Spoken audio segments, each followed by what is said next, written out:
अ, नमस्ते पवन जी। नमस्कार।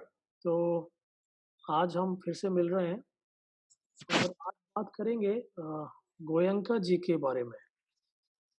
गोयंका जी जिन्होंने विपश्यना का इनिशिएटिव स्टार्ट किया हिंदुस्तान में और जो कि पिछले 30-40 वर्षों में मैं समझता हूँ हिंदुस्तान में व्यापक रूप से फैला।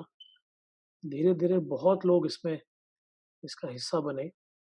मेरे अपने परिवार में मेरे दोनों माता-पिता और उनका जो छोटा-सा फ्रेंड सर्कल था आईआईटी में, वो सभी विपश्यना में गहरे रूप से जुड़े। वो लोग भी गोयनका जी से जहाँ तक मेरी मेमोरी है मिले थे 1-2 बार। तो मैंने तो गोयनका जी का नाम काफ़ी सुना है अपने परिवार में, लेकिन उनके बारे में ऐसा बहुत मुझे मालूम नहीं। विपश्यना के बारे में थोड़ा-सा आइडिया है। लेकिन क्योंकि आपने भी विपश्यना आपका भी काफ़ी लंबे समय तक जुड़ाव रहा और शायद आप भी गोयनका जी से मिले या नहीं मुझे मालूम नहीं। तो लेकिन मुझे लगता है कि आपके साथ एक बार गोयनका जी पे भी बात करनी चाहिए अच्छे से। गोयनका जी का बैकग्राउंड क्या था और ये विपश्यना की शुरुआत कैसे हुई? मतलब फिर थोड़ा इसका बैकग्राउंड दे दूं कि अ,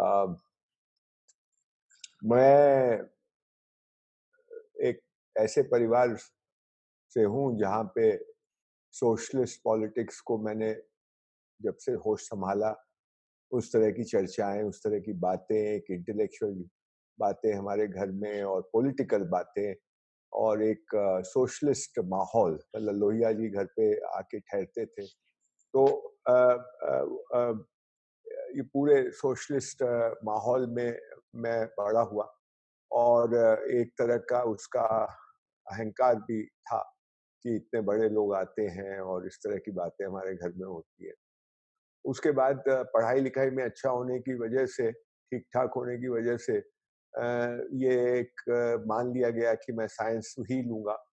उस समय तो बहुत ज्यादा ये चीज थी कि कोई पढ़ाई में अच्छा है इसका मतलब वो साइंस लेगा। और हमने स्कूल में साइंस ली, साइंस के बाद फिर आईआईटी में चले गए। और ये पूरा इसलिए मैं बता रहा हूँ कि एक तरफ लेफ्ट और दूसरी तरफ साइंस, ये इसका प्रभाव मेरे ऊपर बहुत गहरा था। और उसके अपने कॉन्ट्रडिक्शंस थे और बहुत सारे अंदर चलता रहता होगा, क्योंकि वो सब मैं बाद में ही समझ पाया। उस ये चल रही थी गाड़ी और मैं परेशान भी था। और जैसा मैंने कहा कि मेरा जो बैकग्राउंड था वो लेफ्टिस्ट इन्फ्लुएंस और साइंटिफिक, अपने आप को एक तरह का गर्व भी था कि हम तो साइंटिफिक टेम्परामेंट के आदमी हैं, साइंटिफिक सोच रखते हैं। और ये धर्म और अध्यात्म की तो बात ही छोड़िए, उसको के बारे में कभी सोचते ही नहीं थे। पर कुछ भी चीजें जो परंपरा और धर्म से या पुरानेपन से जिसका संबंध हो वो सब बेकार है, ऐसा एक दिमाग में बन गया था। पर परेशानी इस काम में हो रही थी और शायद उस परेशान, और मेरे एक कुछ नए दोस्त बने। कलकत्ते में मैं रहता था, तो मेरे कई दोस्त में से एक दोस्त ने खास करके मुझे एक दो किताबों दी। अ, उसमें से मुझे आज भी याद है, वो किताब थी gifts of the unknown things. Lyell Watson करके एक माइक्रोबायोलॉजिस्ट टाइप के आदमी थे, उनकी लिखी हुई थी। और उसमें बहुत छोटे कैसे प्रकृति के जीव जंतु, छोटे कीटाणु, इनकी अपनी जो लाइफ साइकिल है, इनका जो पूरा बिहेवियर पैटर्न है, ये कितना इंटरेस्टिंग है उसमें था। और ये कितना सूक्ष्म है और कितना इसमें कितनी खूबसूरती है, ये सब चीजों के बारे में उसमें था। साथ साथ उसके लाइफ साइकिल का संबंध लूनर साइकिल से और इस तरह की चीजों से उसमें उसका बहुत सुंदर अध्ययन था। मुझे वो किताब बहुत पसंद आई। और कहीं उसने थी तो वो भी साइंटिफिक किताब, साइंस की किताब थी एक तरह से, लेकिन उसमें बहुत सारी चीजों पे उस ऑथर ने, लायल वॉटसन ने एक एक प्रकाश डाला था कि ये चीजें हम को अलग तरह से देखनी पड़ेगी, ये समझ में नहीं आती पूरी पूरी साइंस के उससे। और कुछ और भी है प्रकृति में जो समझने और देखने लायक है। आई थिंक वो एक किताब थी जिसने मुझे बहुत इनडायरेक्टली मुझे प्रभावित किया। और फिर उसके बाद एक दूसरी किताब जिसने बहुत गहरा असर डाला, वो थी उस समय की कल्ट किताब मान सकते हैं उसको, Zen and the art of motorcycle maintenance. हाँ, हाँ, हाँ। बहुत गहरा असर उस किताब ने डाला। और वो एक दौर था जब मैं खूब पढ़ा, मैंने खूब पढ़ा। मैंने आर्थर कोएस्लर को पढ़ा, काफ़ी पढ़ा, मतलब करीब-करीब उसकी सारी किताबें मैंने पढ़ डाली, इतना मज़ा आया। मैं उसको बहुत ही मतलब प्रभावित था आर्थर कोएस्लर से, आज भी हूँ। और उसकी सबसे पहली किताब मैंने पढ़ी डार्कनेस एट नून, जो कि एक तरह का कम्युनिस्ट रिजीम का की जो डार्कर पक्ष है, जो उसका काला पक्ष है, उसको उजागर करती है। और और भी बहुत सारे ऑथर्स को पढ़ा मैंने उस समय। अ, उसमें एक कुछ इत्तेफाक से ही बोलूँगा, मैं डीटी सुजुकी नाम के एक ऑथर को पढ़ने लगा। एलन वॉट्स और डीटी सुजुकी, ये दोनों ज़ेन बुद्धिज़्म पे लिखते थे। और मैं ये भी कहूँ साथ-साथ, और कार्ल युंग को भी मैंने काफ़ी पढ़ा उस दौरान। ये 3 लोगों को, युंग और डीटी सुजुकी और एलन वॉट्स। और मुझे कहीं अ, ये सुजुकी और एलन वॉट्स भी, पर सुजुकी ज़्यादा, पूरे समझ में नहीं आते थे। लेकिन फिर भी एक रस आता था पढ़ के, मज़ा भी आता था, पूरा समझ में भी नहीं आता था। दोनों बातें साथ-साथ चल रही थी। ख़ैर कुछ तो दिमाग में घुसता ही होगा, तभी मैं पढ़ रहा था। और मेरे को उस समय मुझे याद है, मेरे को थोड़ा मैं बीमार भी था, तो घर में रहने का बहुत समय मिलता था, तो ये सब पढ़ता। उसी दौरान मेरा एक दोस्त था कलकत्ते में ही, वो उसने आकर मुझे विपश्यना के बारे में बताया, पहली-पहली बार, कि ऐसी एक कोई एक टेक्नीक है, इसके 10 दिन के शिविर होते हैं और वो गज़ब का है। और उसने पहले तो मुझे शंका हुई कि भई ये सब, मैं तो कोई भी इस तरह की चीज़ जो धर्म और अध्यात्म से जुड़ी हुई थी, तो पहला रिएक्शन बिना सोचे-समझे होता था शंका का, कि ये कोई रैकेट होगा, कोई गुरुजी होंगे, पैसे बनाते होंगे या ढोंग करते होंगे वगैरह-वगैरह। तो मैंने तो पहले जब सुना तो यही मेरे दिमाग में आया। फिर उससे 2-3 बातें पूछी, तो उसने इस शंका का तो समाधान किया कि उधर कोई इस तरह की बात नहीं है, बहुत ही शुद्ध तरीके से होता है, पैसे का कोई चक्कर नहीं है। वहाँ आप शिविर करने जाते हैं, आपसे पैसे भी नहीं लिए जाते, कोई शिविर बिल्कुल मुफ्त है, आपको जो मन हो वो दीजिए बाद में वगैरह-वगैरह। कई तरह की उसने मुझे संतुष्ट किया कि उसमें पैसे का चक्कर नहीं है, गुरुडम भी उस तरह का नहीं है। और उसने जब विपश्यना के बारे में मुझे बताना शुरू किया, तो मेरे दिमाग में कहीं ये आया, कौंधा, कि ये जो बोल रहा है और ये जो मैं पढ़ रहा हूँ, डीटी सुजुकी और एलन वॉट्स, इसका संबंध कहीं इस ये जो बोल रहा है उसके साथ है। एक कहीं मुझे ऐसा एक एहसास हुआ। हुँ, और मैंने उससे बहुत सारे प्रश्न किए, उसने काफ़ी विस्तार से बताया, तो मेरे मन में ये बात आई कि मैं कभी जाकर के इसको एक ट्राई तो देना बनता है। और देखिए कितना कोइंसिडेंस है, मैं तो इन चीज़ों में बहुत अब विश्वास करने लगा हूँ कि चीज़ें होती हैं। आप करते नहीं हैं सब कुछ, होती हैं। उसने ये बात की, ये भी अचानक बात हुई, इसकी कोई प्री प्लानिंग नहीं थी। उसने आके ये बताना, उसकी बात का मेरे जो मैं पढ़ रहा था उस साहित्य से मेल खाना, और फिर ठीक इस बात के 1 हफ्ते या 10 दिन बाद वही लड़का, वो मेरा दोस्त आके बोलता है कि पवन, तुम्हारे घर के ठीक सामने कलकत्ते में ये जैन, हम लोग एक अपार्टमेंट में रहते थे और सामने अ, आप ये समझ लीजिए कि 400-500 कदम पे ये टाइम्स ऑफ इंडिया वालों का एक बहुत बड़ा मकान था, और वो लोग कलकत्ता छोड़ के दिल्ली शिफ्ट हो गए थे, मकान खाली पड़ा था, बहुत बड़ा मकान था, खूबसूरत मकान। उसने कहा यहाँ पे विपश्यना का एक शिविर लग रहा है और तुम्हारे घर के ठीक सामने है, तुम कर क्यों नहीं लेते? मेरे भी दिमाग में आया कि यार ऐसा मौका तो कभी लगेगा ही नहीं, कर लेते। तो मैंने उसमें अपना नाम दिया और मैं उसको फरवरी 84 हुँ। मैं उसको पहली दफ़ा मैंने किया। और इत्तेफ़ाक देखिए कि उसको शिविर को लेने गोयनका जी खुद आए थे, सत्यनारायण गोयनका। अच्छा, हाँ, और उस शिविर में, मतलब अब तो जो शिविर होते हैं वो तो टेप रिकॉर्डर और टीवी के दौरान ज़्यादा होते हैं। जो इंस्ट्रक्टर होते हैं वो सिर्फ बैठे रहते हैं, वो टीवी ऑन करते हैं या टेप रिकॉर्डर ऑन करते हैं। लेकिन उस समय गोयनका जी सारे इंस्ट्रक्शंस खुद देते थे, उस शिविर में कम से कम, और वो सबकी रिकॉर्डिंग उस शिविर में हो रही थी। तो वो सुबह से शाम तक जितने भी सेशंस होते थे उसमें आते थे, वो खुद वर्बली इंस्ट्रक्शंस देते थे हम लोगों के सामने बैठ के। शाम का प्रवचन भी वो खुद देते थे, जिसकी वीडियो रिकॉर्डिंग उस दौरान हुई।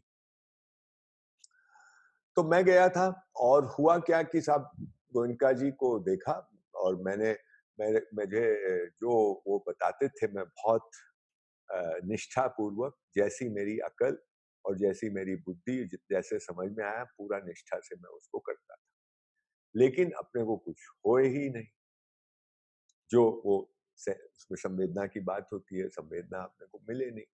और मैं हर इंटरवल में मैं गोयनका जी के पास पहुंच जाता था, बहुत उनको तंग किया, बहुत प्रश्न किए, बहुत, और उन्होंने इतने पेशेंस से हर प्रश्न का उत्तर देते थे, हंसते हुए, मुस्कुराते हुए। गोलमोल थे, थोड़ा उस समय थोड़ा शरीर भी उनका भारी भरकम सा था, और चेहरा भी गोल था, और खूब हंसते थे। और वो पूरी पेशेंस के साथ हम हमारे मतलब और भी लोग आते थे, सिर्फ मैं ही नहीं आता था, और हम लोगों का जवाब देते।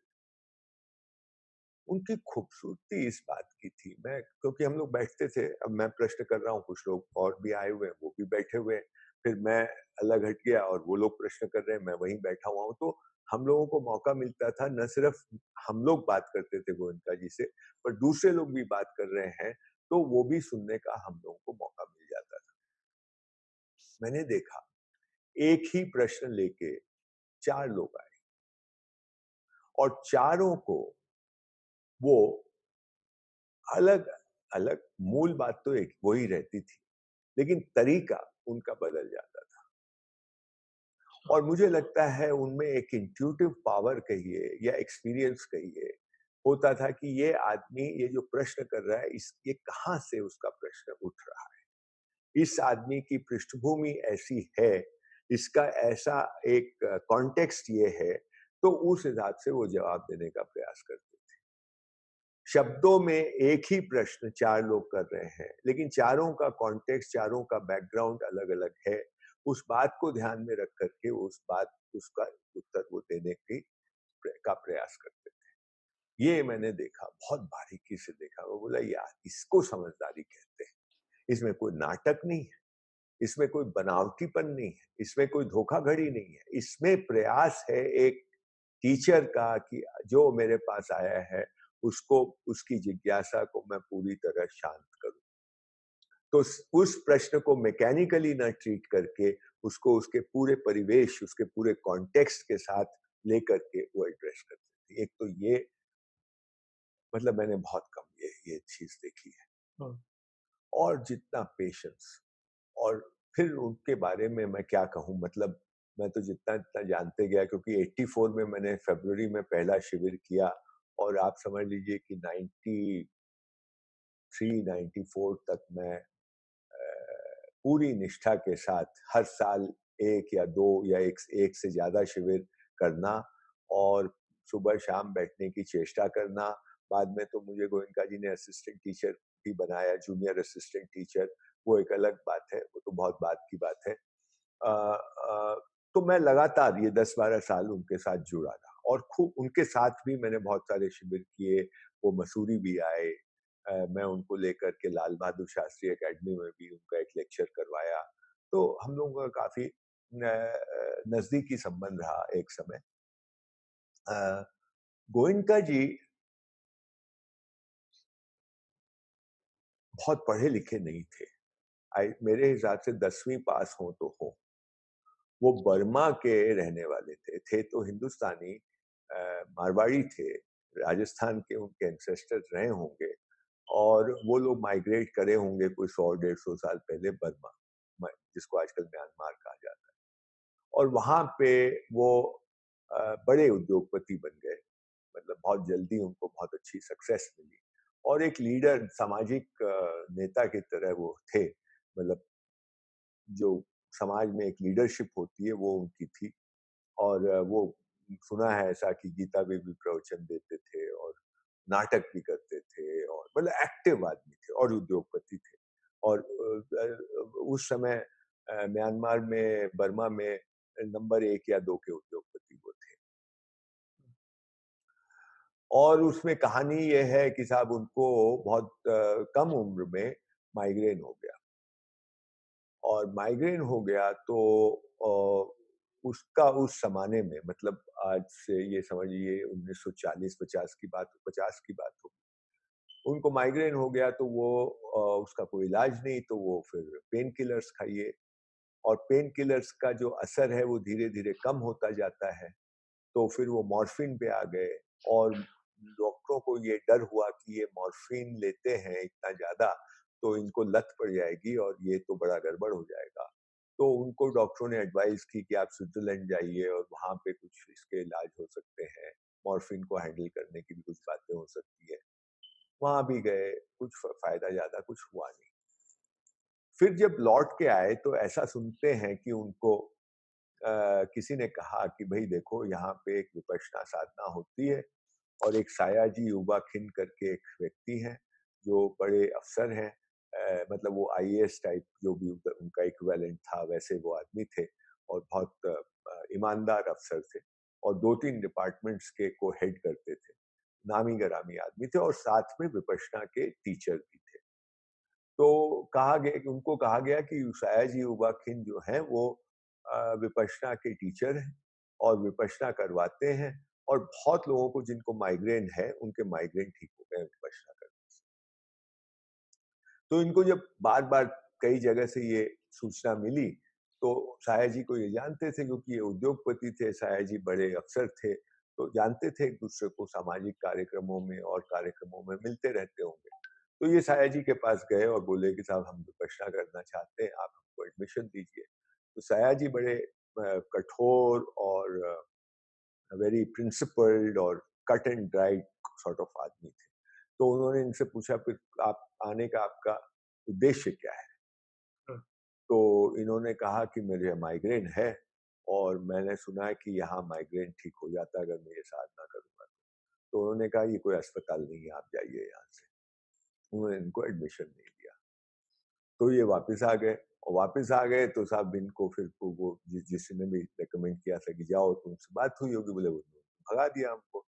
तो बोले यार तुम ये कोई बात ऐसे थोड़ी ना बोला जाता, बोलो साधना करने सीखने आए हो। खैर फिर कुछ समय के अंतराल के बाद फिर गए, और इस बार कहा कि नहीं मैं साधना करने ही आया हूँ वगैरह वगैरह, ले लिया शायद जी। और उस समय 10 दिन का शिविर नहीं होता था, 1 महीने का शिविर होता था। ये उधर गए और इनको वो एक ऐसा बताते हैं कि उस पहले ही शिविर में इनको बहुत बहुत सारी उपलब्धियां हुई। इन विलक्षण शिविर इनका रहा, और इतना विलक्षण रहा कि ये फिर उसमें कमिटेड हो गए, मतलब ये रेगुलर वहां जाने लगे आश्रम में, जो भी साया जी का आश्रम था। वैसे तो सरकारी नौकर थे, लेकिन वो एक आश्रम था छोटा सा, उसमें वो अपना समय देते थे। उसी दौरान वहां पे उस समय यूनू की सरकार थी। यूनू एक बड़े सोशलिस्ट नेता थे, उनकी सरकार थी। बाद में वहां पे मिलिट्री, हम सब जानते हैं कि वहां पे ये मिलिट्री रिजीम कायम हो गया। जब मिलिट्री रिजीम कायम हुआ, यूनू को हटा दिया गया, तो इन्होंने मिलिट्री ने बहुत सारे ये इंडस्ट्रीज को नेशनलाइज कर दिया। इनकी इंडस्ट्री भी नेशनलाइज हो गई, और उस नेशनलाइजेशन के चक्कर में इनके पास अब कोई काम नहीं रहा, खाली लिटिगेशन के काम थे।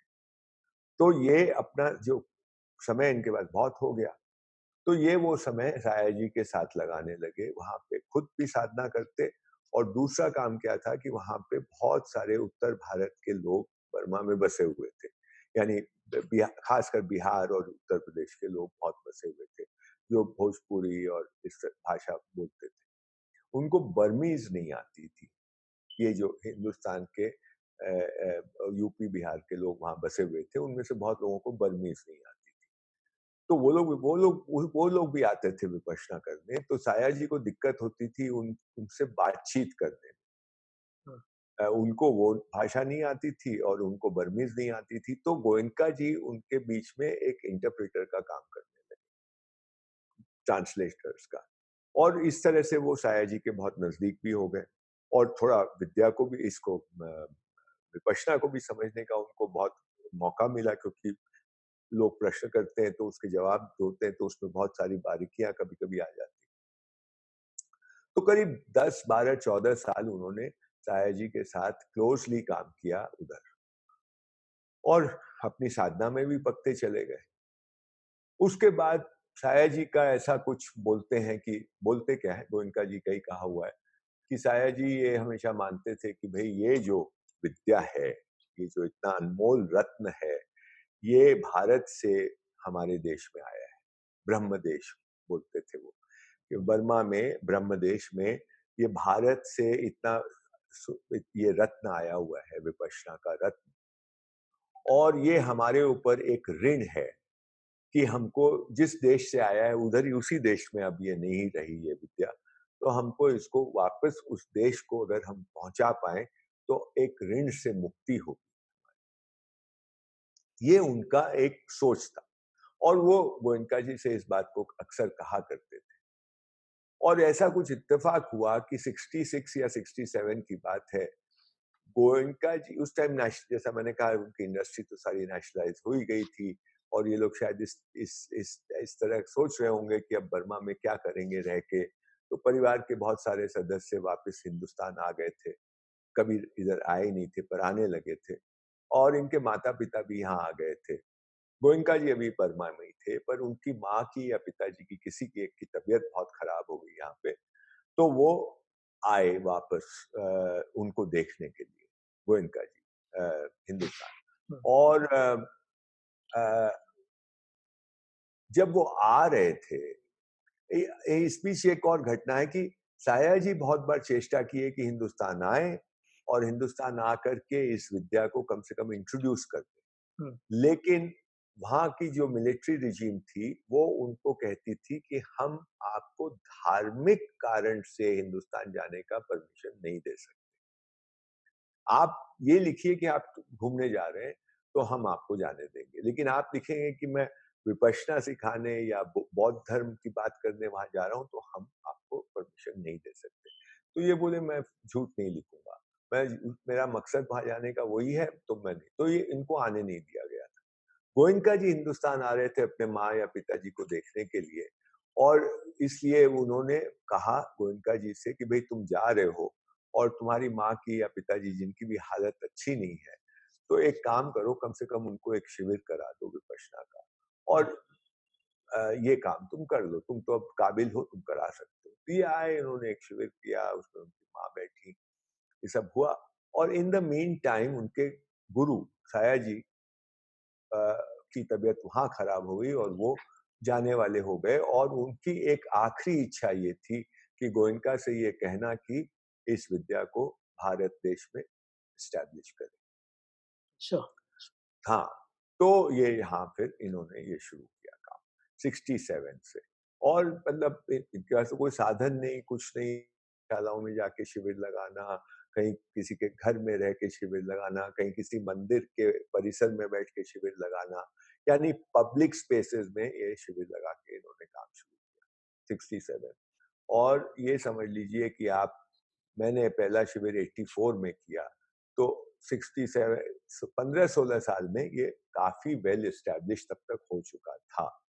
बहुत तेजी से ये फैला है, और इसका पूरा श्रेय एक आदमी को अगर जाता है तो गोयनका जी को। ना पढ़ा लिखा आदमी, 10वीं पास, और वो पाली भाषा में मैंने सुना है कि दुनिया के चंद लोगों में हैं, थे, जो पाली पे जिनकी मास्टरी थी।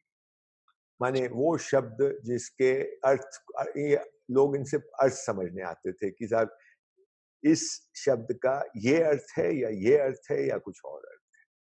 तो ये एपिस्टेमोलॉजी में जा करके उसकी बात करने की इनमें कुव्वत पैदा हो गई थी, और ये एक गिफ्ट बोलिए या जो बोलिए, क्योंकि पढ़ाई लिखाई फॉर्मल इन्होंने कुछ की नहीं।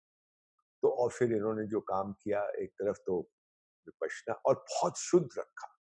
मतलब मैं कहता हूँ कि कोई मैनेजमेंट के लोगों को इस पर रिसर्च ये करनी चाहिए कि विपश्यना को गोयनका जी ने जो हिंदुस्तान में एस्टैब्लिश किया और जिस तरह से ये फैली है, एक तो उसकी शुद्धता कायम रही है, उसमें डिस्टॉर्शंस आए होंगे तो बहुत ही कम आए होंगे, मेरे समय तो आए नहीं। दूसरा, कहीं भी पैसे को लेके झगड़ा नहीं। हुँ, इतने सारे सेंटर हिंदुस्तान में, मुझे लगता है 200-300 सेंटर हो गए अब तक।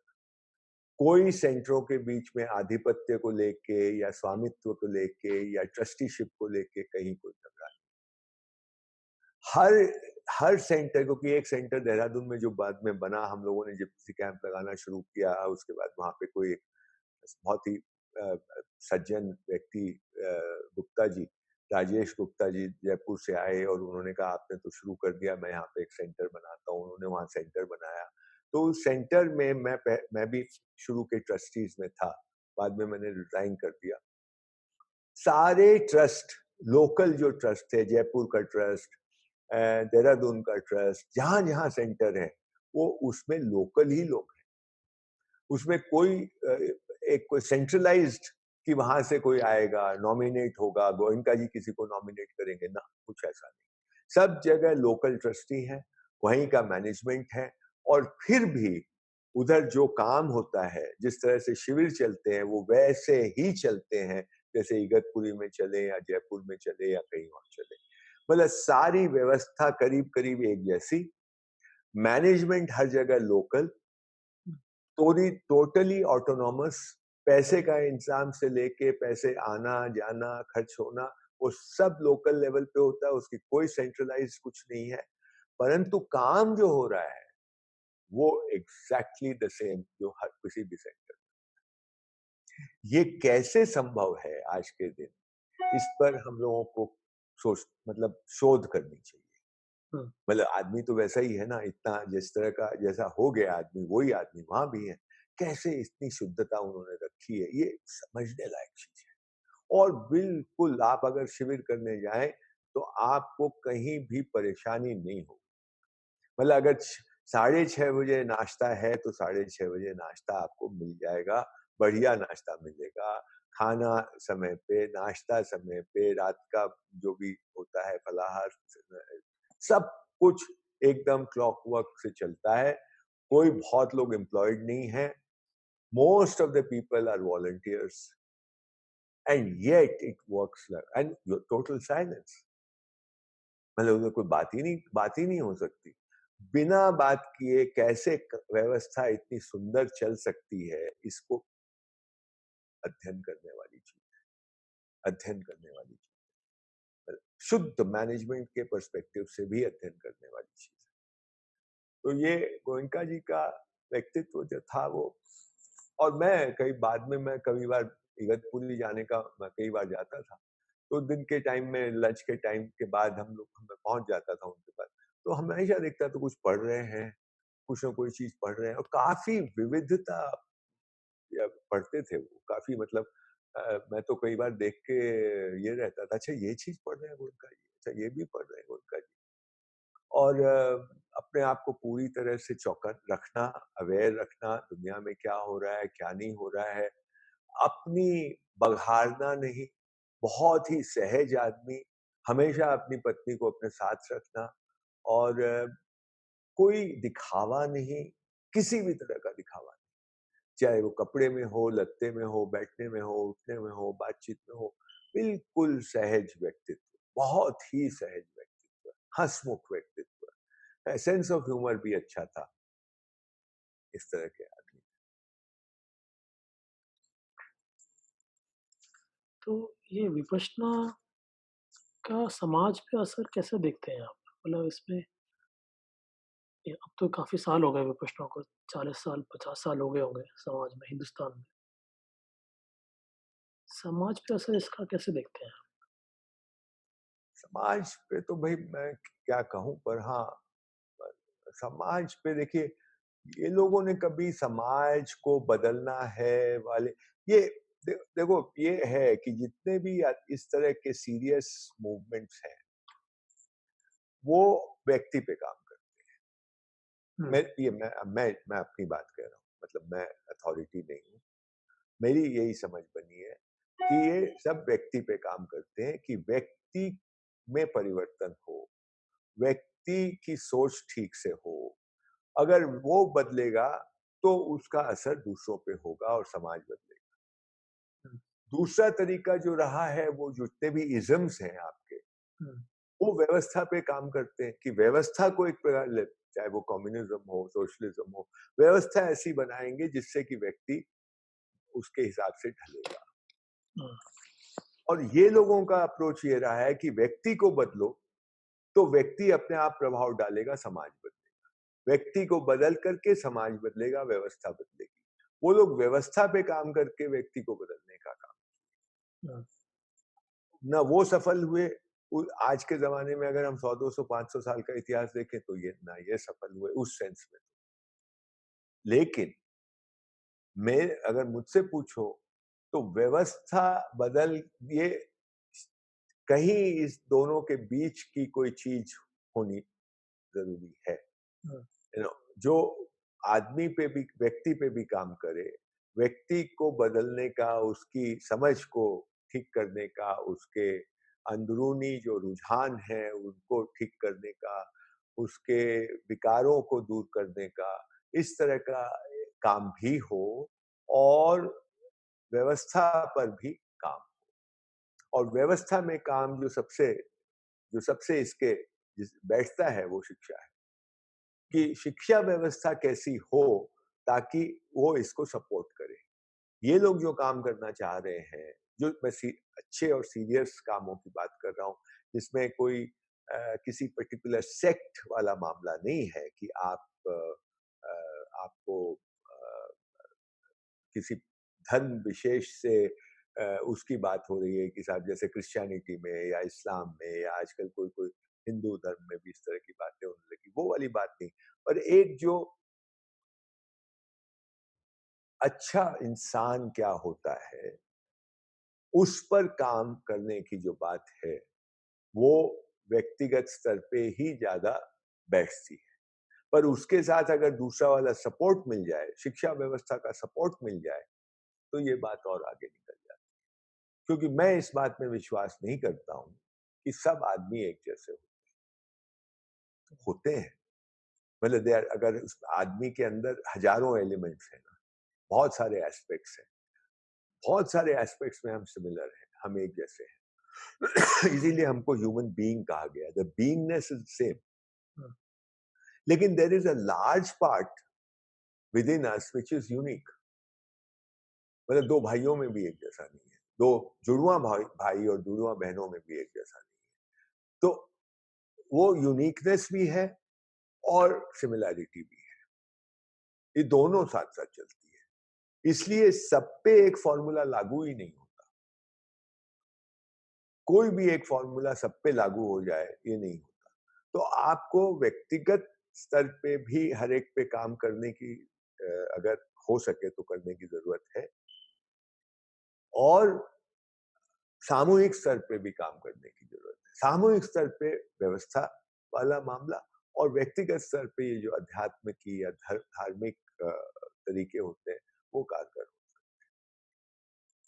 दोनों की जरूरत है। अच्छा, आपके अपने जीवन में आपने कुछ चेंज नोटिस किया विपश्यना से जुड़ने के बाद? मतलब जैसा आपने कहा कि आप बीमार थे पहले जब ये बात को पता चला, तो हाँ, क्या कुछ आपकी बहुत चेंज। बीमारी ठीक हुई या आपके नहीं, मेरा तो सबसे बड़ा देखो कल्याण हो गया। बात ये थी कि मैं बिज़नेस को, जो इंडस्ट्री चलाता था, बहुत कश्मकश थी। कभी भी उसमें I was never comfortable with it. But the point is, आदमी इतना इनसिक्योर होता है, एडमिट नहीं करता है। इनसिक्योर, बहुत तरह की इनसिक्योरिटी होती है कि साहब ये नहीं करेंगे तो क्या करेंगे? हुँ, यू नो, ये नहीं करेंगे तो क्या करेंगे? मतलब एक, even if you are not liking a certain situation, but you are there is a certain sense of comfort in that. You know, comfort of familiarity बोल लीजिए। तो जब पहला मैंने शिविर किया, I don't know how, but मेरा insecurity of this kind went away, fear of this kind went away, even if it went away for a short while, but वो disappeared to a very very large extent. तो मेरे में ये हिम्मत आई उस समय कि I could decide to leave what I was doing and jump into the unknown. the business you were doing. Yes. So I came back and announced, and I left it in a couple of years' time, which didn't have the guts to do before that. इसकी वजह से वो हिम्मत आई, वो fear of the to jump into the unknown. Goenka ji एक बात कहा करते थे कि ये जो मतलब उनके शब्द मुझे ठीक से याद नहीं है, पर उसका भाव याद है कि ये जो लॉन्ग टर्म प्लानिंग है, ये फिजूल की चीज है। अच्छा। हाँ, भाई आप छोटी मोटी प्लानिंग तो आप करेंगे ही कि कब खाना खाएंगे, और वो ट्रेन पकड़नी है तो ट्रेन पकड़ने के लिए टैक्सी लेंगे या घोड़ा गाड़ी कुछ भी लेंगे तो इतने बजे लोगे तो वहां पहुंच जाएंगे वगैरह वगैरह, ये सब तो चलते रहता है। लेकिन ये जो लॉन्ग टर्म प्लानिंग है, ये बिल्कुल फिजूल है, और ये मेरे दिमाग में कहीं बहुत गहरे तक बैठ गई। यस, गिव इट, इसको थोड़ा फैलाओ तो it gives you a sense of security.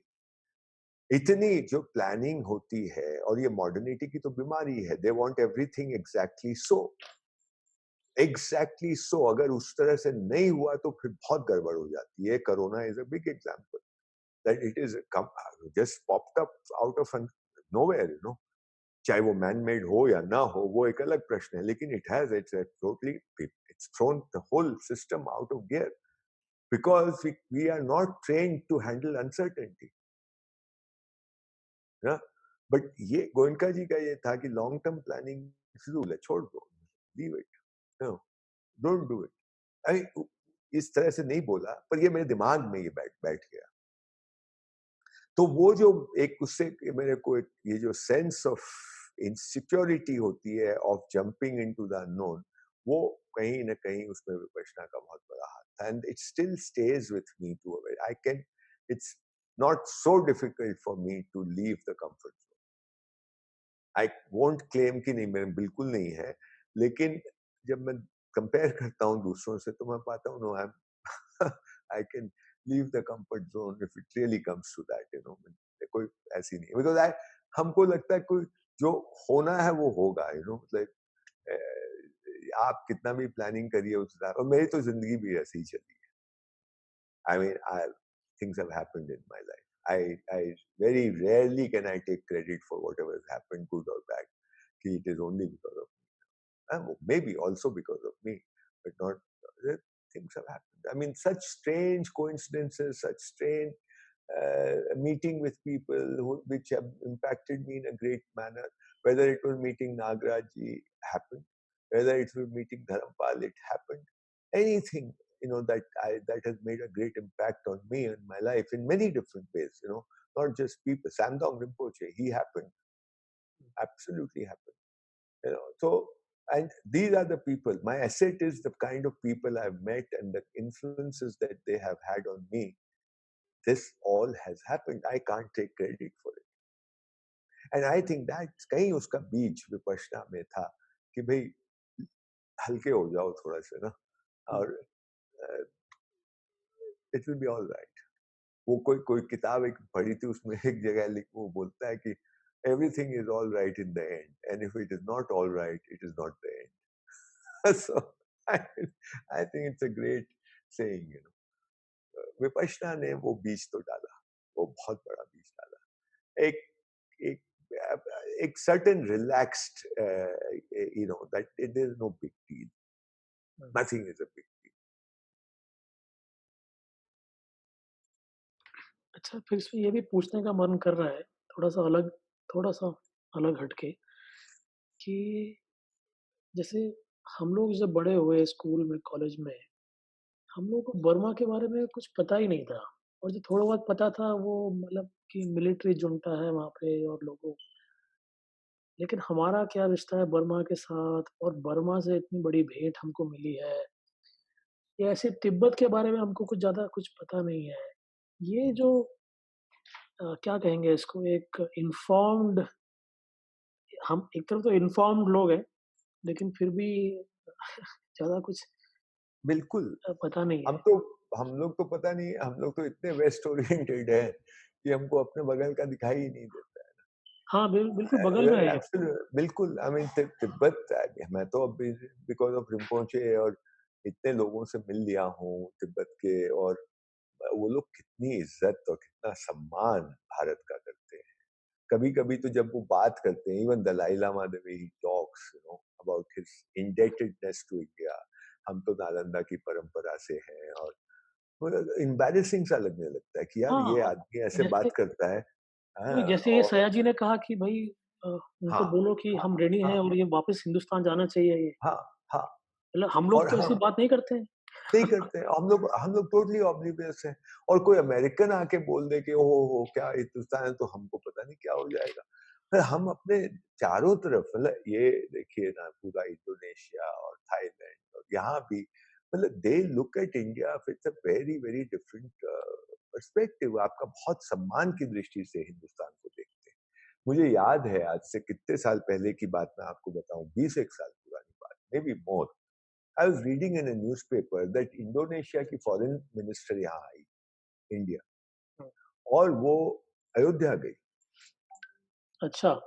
हाँ, ये 93 94 की बात होगी, if I am not wrong, और मे बी 90, मैं उसी, काफी दिन पुरानी बात। She went to Ayodhya and she gave some money, good substantial amount of money to the local municipality, या जो भी वहाँ पे है उसको, क्योंकि, और वो मुस्लिम औरत थी। हुँ, हुँ, हुँ। है ना?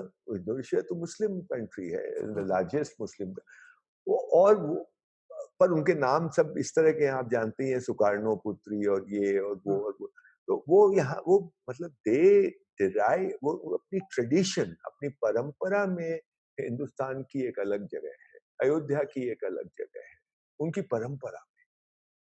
और वो आती है और यहाँ जाती है, और हमारे अखबार में इतनी छोटी सी न्यूज़ आती है, वो भी हिंदी के अखबार में आती है, अंग्रेजी के अखबार में तो वो भी नहीं।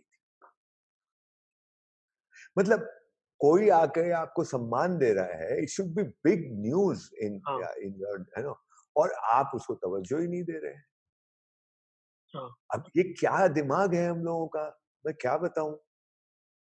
और जितने बाद में मुझे पता चला, जब धर्मपाल जी के साथ थोड़ा बहुत रिसर्च का काम किया, कि हर, चाहे वो थाईलैंड हो, चाहे वो ये सारे इधर साउथ ईस्ट एशिया के दो देश हैं, उसमें अयोध्या नाम का एक छोटा-मोटा शहर आपको मिलेगा। हुँ, हुँ, वो हुँ। नाम अयोध्या हो, अयोध्या हो, थोड़ा उसका लोकल भाषा में उसके डिस्टॉर्शंस हैं अलग-अलग, लेकिन वो अयोध्या ही है।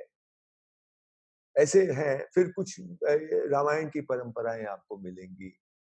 ये सब सारे देशों में आपको मिलेंगी। अब हम लोग इसको कुछ एक्सोटिक सा मान के छोड़ देते हैं। We don't even connect it with our cultural heritage. और उसको, और अगर कोई जोड़ता है तो ये बीजेपी वाले जोड़ते हैं, सारे उनके पाले डाल दिया, और उन लोगों को कुछ ज्यादा, मतलब बहुत कम लोग हैं उसमें जिसमें जिनको अकल हो इस सब चीजों की। हाँ, वो जोड़ते भी ठीक से नहीं है, वो फिर एक हाँ, ऐसे ढंग से जोड़ते हैं कि हाँ, तो वो बुरा लगता है। इट्स अ ग्रेट हेरिटेज यार। तो उधर बहुत सम्मान है आपका, अफ्रीका में बहुत सम्मान है आपका। अच्छा, हाँ, एक किताब है, अंधेरी रात के तारे। It's a very interesting book. गुरुजी ने मुझे बताया उसके बारे में कभी। गुरुजी ऐसे प्रिटेंड करते थे, प्रिटेंड तो नहीं बोलना चाहिए खैर, पर वो ऐसा इंप्रेशन देते थे कि वो तो पढ़ते-वढ़ते कुछ है नहीं। हुँ, हुँ, हाँ, हाँ, लेकिन उन्होंने चलते-फिरते बताया हमको अंधेरी रात के तारे के बारे में। ये गुजराती आदमी ने लिखी, कृष्ण सिंह 1930 के छाबड़ा आसपास की है। हाँ, कृष्ण सिंह, क्या छाबड़ा। कृष्ण सिंह चावड़ा। और उस किताब को पढ़ो, उसमें तो बहुत घुमक्कड़ था वो आदमी। आपको पता चलेगा कि कैसे अफ्रीका के लोग कैसे आपको देखते हैं, ये साउथ ईस्ट एशिया के लोग कैसे आपको देखते हैं, बहुत अलग दृष्टि से देखते हैं। अब तो धीरे-धीरे वो सम्मान कम होते जा रहा है। जापान के लोग आपको कैसे देखते हैं? जापान में बहुत सम्मान है हिंदुस्तान का, हुँ, बहुत सम्मान है। मतलब अभी भी एक एक नया धर्म, नया तो नहीं कहें, पर आजकल खूब फैला हुआ है। ये नम्यो हो रेंगे क्यों करके एक मंत्र हुँ, उच्चारण करते हैं, हुँ, चैंटिंग करते हैं। ये निचिरिन दाइशोनिन करके कोई 12वीं शताब्दी में आज हुए थे, और हुँ, वो उन्होंने इसको एस्टैब्लिश किया है। बुद्धिज्म से ही उसका नाता है, लेकिन वो अपना इंटरप्रिटेशन है उनका, और वो ये कहते हैं कि भाई पहले आपकी वर्ल्डली डिजायर्स पूरी हो जाएं, और हुँ, फिर आप ये सब होगा, तो आप गाड़ी के लिए, घोड़े के लिए, जिस चीज के लिए मांगना है, जॉब के लिए, वो आप चैंटिंग करिए, मांगिए। उसमें हम नहीं जाते, लेकिन वो बहुत चला हुआ है, बहुत चला हुआ है। वो जापान में हुआ, जापान में ही उसका हेडक्वार्टर है। लेकिन वो जो आज के उसके जो हेड हैं, वो बहुत तवज्जो देते हैं हिंदुस्तान को, बहुत तवज्जो देते हैं। वो बुद्धिज़्म की वजह से कि भगवान बुद्ध तो यहीं के हैं और ये आया तो यहीं से है, वगैरह-वगैरह। तो ये भारत का बहुत सम्मान जिन देशों में है, उधर हम देखते नहीं। हम तो इतने वेस्ट इनामर्ड हैं, वेदर यूरोप हो या अमेरिका हो, तो हमको दिखाई नहीं देता है ये सब चीजें। बर्मा के बारे में हम कितना जानते हैं? कुछ नहीं जानते। हाँ, कुछ नहीं, बर्मा के बारे में तो हाँ, बिल्कुल। लेकिन मैं समझता हूँ कि ऐसे बहुत सारे काम हो रहे हैं हिंदुस्तान में जो कि रडार के नीचे हैं। मतलब एक सरकारी या एक डोमिनेंट प्रेडोमिनेंट जो रडार है उसके नीचे है। लेकिन बहुत सारे काम हो रहे हैं और बहुत लोग अलग-अलग उससे जुड़े हैं, उससे लाभ उठा रहे हैं, उसको आगे ले जा रहे हैं। लेकिन इसकी कोई चर्चा वैसे मीडिया में या अखबारों में या नहीं, है नहीं। है नहीं। वो सी हाँ, नहीं, मीडिया तो डोमिनेटेड बाय मैकॉलियन जनरेशन जो है ना, वो डोमिनेट करता है मीडिया को। चाहे वो ज़ी टीवी हो या चाहे एनडीटीवी हो। मैं खाली 2 नाम ले रहा हूँ। जब चाहे वो एकेडमिक्स ले लो, अभी बहुत कई मतलब एक ही तरह के दिमाग के लोग हैं, वो आइडियोलॉजिकली डिफर करते होंगे एक-दूसरे से, हुँ, है ना? पर वो दिमाग करीब-करीब वैसा ही है। वो अभी तक अपने को अपनी दृष्टि देखने वाला जो दिमाग होता है, वो अभी नहीं हुआ है।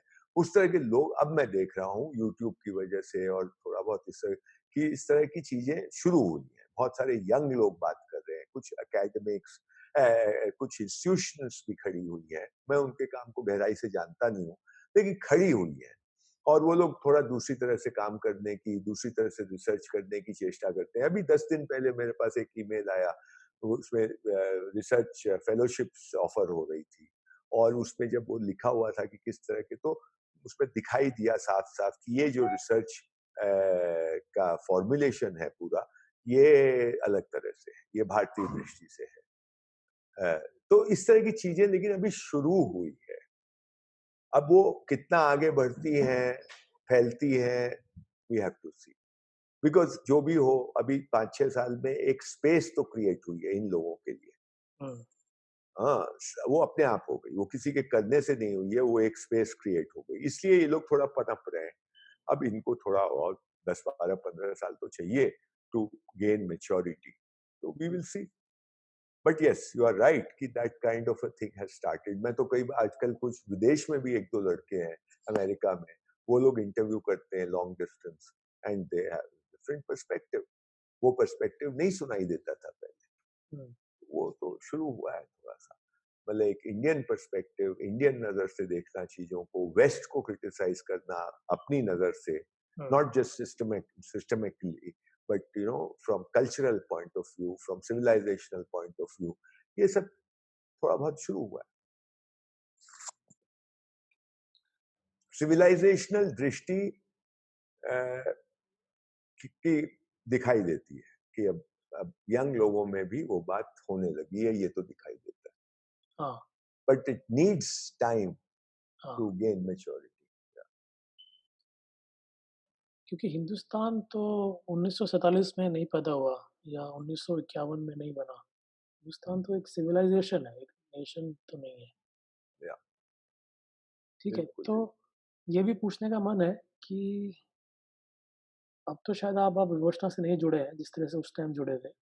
तो मतलब क्यों थोड़ा-सा डिस्टेंस आ गया?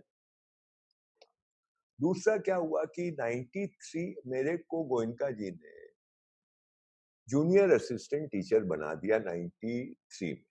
हुँ, और हमको खबर आई कि आपको सब अपॉइंट हो गए। तो मैं बहुत घबराया क्योंकि ये गुरुडम से अपने को बहुत मतलब परेशानी होती है हुँ, कि आपको एक्सक्लूसिव गुरु हैं और आप इसमें बहुत परेशानी। तो मैं भाग के गया गोयनका जी के पास। और मैं बोला, गोयनका जी क्या मैंने सुना आपने ऐसा कर दिया? बोला हाँ, करा है। तो? तो मैंने बोला नहीं बट मैं तो सिगरेट पीता हूँ। और है ना, मैं कभी-कभी शराब भी पी लेता हूँ। तो वो बोले, देखो हमने जो करना था हमने कर दिया, तुमको जो करना है तुम करो। उन्होंने ये नहीं बोला कि सिगरेट छोड़ो। अब बाल मेरे ऊपर फेंक दी, तो मैंने वहीं पे एक शिविर किया और उसके बाद सिगरेट छोड़ दी। अच्छा, फिर मैंने 1 साल वो कोर्सेज़ लिए, बच्चों के कोर्सेज़ के लिए हमको बनाया था, तो इसलिए। लेकिन यार वो जमा नहीं है, अपने बहुत ज़्यादा टेंशन होने लगा ऐसा कि you know when you sit on that seat, you have to behave in a certain way, you have to and somewhere I start feeling I am pretending. I want to be myself. I want that freedom, you know, to be myself. I can't do all that. कि साहब एकदम time से जा रहे हैं, time से आ रहे हैं, इस तरीके से बैठ, अरे यार हम तो जो हैं वैसे रहने तो हमसे नहीं होगा ऐसा। तो अपने 1 डेढ़ साल के बाद अपने ने वो छोड़ दिया। और फिर वो छोड़ा और फिर दूसरा एक चीज़ शुरू हो गई कि मेरी साधना में थोड़े प्रॉब्लम आने लगे। प्रॉब्लम इस तरह के आने लगे कि हमारा साधना मैकेनिकल होने लगी। मैं सुबह-शाम बैठता था 1 घंटे, लेकिन वो it became almost a ritual. माने उसमें जो एक सहजता होती है, एक फ्लो होता है, वो नहीं रहा। तो हमको समझ में नहीं आया क्या करें? तो मैं इन जैसा मैंने कहा ना, तिब्बती समाज से थोड़ा अपना संबंध थे, तो मैं एक बार धर्मशाला जाने का मौका लगा, तो हमको वहाँ मन हुआ कि हम किसी से विपश्यना इनसे डिस्कस करूँ इस बात को। तो किसी ने कहा कि साहब एक गेशे जी हैं, तिब्बती लाइब्रेरी में बैठते हैं, वो विपश्यना के बहुत बड़े मतलब he is the final authority in Vipassana. तो मैं उनके पास गया, तो वो बोले, किस लिए, क्या बात करनी है आपको? मैंने कहा विपश्यना पे बात करनी है। तो उन्होंने कहा, अरे विपश्यना पे बात करनी है तो फिर आप कल आइए, आज नहीं बात करूँगा। मैंने बोला, मैं सोचा क्या बात है? तो बोले, नहीं मैं I can speak in English but if you अगर आप विपश्यना पे बात करेंगे, तो मैं एक ट्रांसलेटर को बुलाऊँगा अच्छा, और फिर हम लोग बात करेंगे। तो दूसरे दिन गया, वो ट्रांसलेटर आई, वो लड़की, और हम लोगों ने बात की। तो वो उसका मुझे वो उन्होंने कहा कि एक पहली बात तो ये है कि if it has become forced then don't do it. आप 10 मिनट करिए, 15 मिनट करिए, बट आप फोर्स मत करिए इस तरह से। और इस तरह की कुछ मतलब बेसिकली उनका कहना था कि टू बी रिलैक्स्ड एंड हल्का होना बहुत ज़रूरी है। इसको आप बोझ बना लेंगे तो ये और ज़्यादा मुश्किल करेगा। तो वहाँ से कुछ ऐसा हो गया कि उसके बाद धीरे-धीरे, धीरे-धीरे वो इतना रहा नहीं। मैं आज भी करता हूँ विपश्यना, लेकिन वो नहीं है कि ये 1 घंटा बैठे हैं सुबह और शाम और ये और वो सब। और उसके फिर कुछ दिन बाद ये अपने जीवन विद्या का तो बहुत सारी चीज़ें हो गई। और उस टाइम क्या था कि सिद्ध वाज़ इन जिसको कहते हैं पीक पे था। हुँ, तो बहुत कुछ हो रहा था, बहुत कुछ हो रहा था। जैसे कोई फ़ास्ट फ़ॉरवर्ड में गाड़ी चलती है, वैसे गाड़ी चल रही थी। एक के बाद एक चीज़ें, नए-नए लोग का आना, ये वो। तो वो सब चक्कर में वो थोड़ा-सा बैक सीट ले लिया। फिर जीवन विद्या आ गई, बहुत सारी चीज़ें हो गई। फिर मुझे गांधी जी से बहुत कुछ मुझे बहुत इम्प्रेस्ड हो गया एक ज़माने में कि Gandhi ji is combining the inner and outer so well, और ये Vipassana is only about the inner and not about so much about the outer, etcetera, etcetera. So that is another my own intellectual journey. तो उस चक्कर में थोड़ा वो हो गया, but I am not unhappy about it. I am quite okay. I have highest of respect for of course Goenka ji and Vipassana. I think अभी भी लोग आते हैं मेरे पास, अगर पूछते हैं तो मैं बोलता हूँ एक शिविर जाके करो, हुँ, विपश्यना का शिविर करो, कम से कम एक शिविर करो। मैं बहुत रिकमेंड करता हूँ, बहुत लोगों को भेजता हूँ, क्योंकि ध्यान किसी को सीखना हो तो इससे बढ़िया कोई चीज़ नहीं है। बाद में जो करना हो आप करिएगा, लेकिन ये एक सिस्टमैटिक ढंग से आपको मेडिटेशन क्या होता है, कैसे किया जाता है, इसका बहुत अच्छा आपको एक वो पकड़ा देते हैं, और बहुत क्लीन है।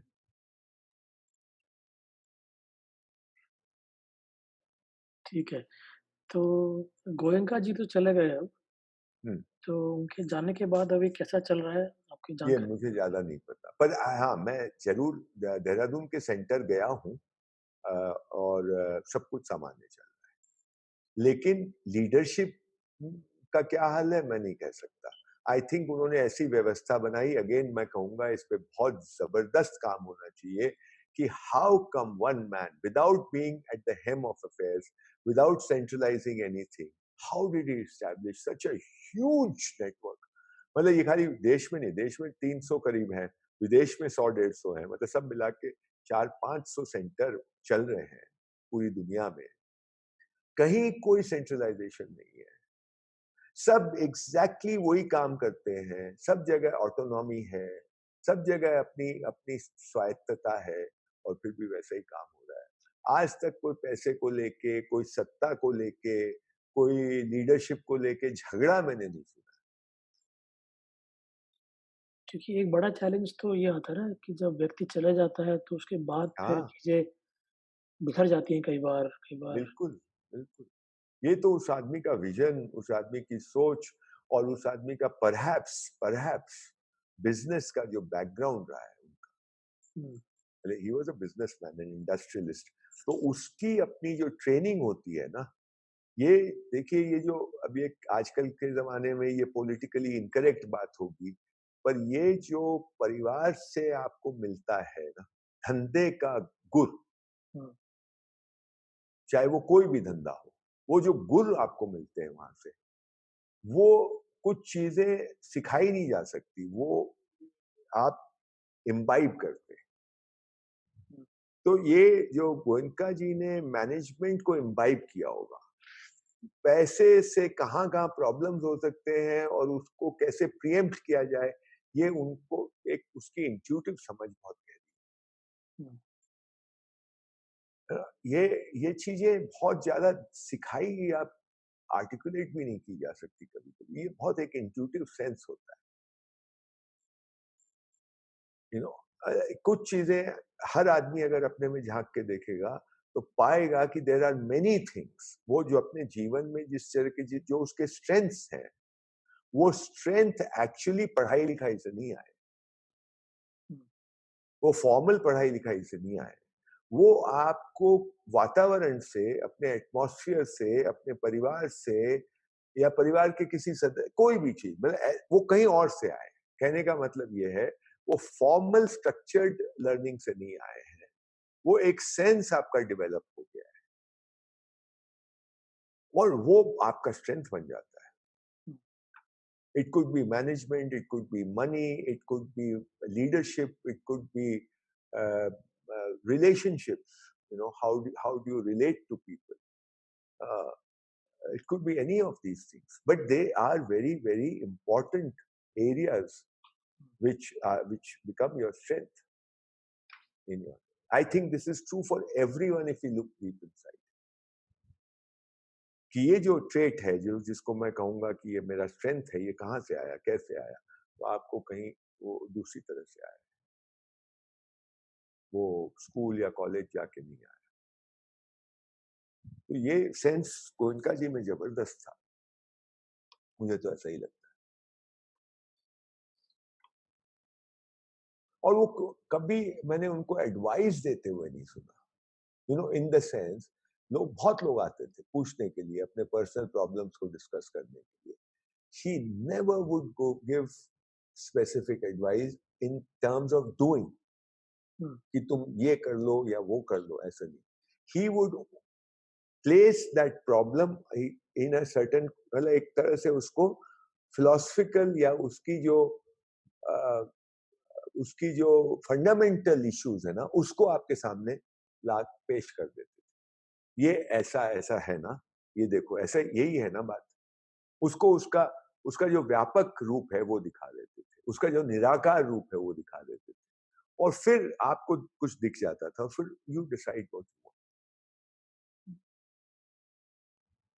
व्हाट टू डू नहीं बताते थे, व्हाट इट इज। ये जो चीज आप बोल रहे हो ये एक्चुअली क्या है, इसको आपके सामने रख दिया खोल के, और फिर आप डिसाइड कर दिया। ये जैसे एक बहुत बड़ी क्वालिटी होती जैसे पहले भी बात हो रही थी कि शायद नागराज जी भी ऐसा ही करते थे। है। हाँ, हाँ, हाँ। वो यस। या